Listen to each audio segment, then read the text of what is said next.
Using the Quick Links feature is simple and makes finding important lessons in the course easy. The Quick Links feature allows you to select up to 4 links to add to your Quick Links navbar. These links are selected from a list of 13 predetermined skills taught in the course.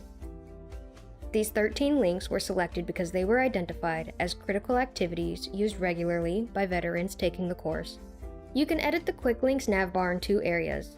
The first is when you land on a page that can be added. It will be identified with the Add to Quick Links button at the top of the page. You can select this button to access the Quick Links menu drop-down. On the Quick Links menu drop-down, simply select the checkbox of the page you would like to add or remove. It is important to remember that you can only have 4 Quick Links on your navbar.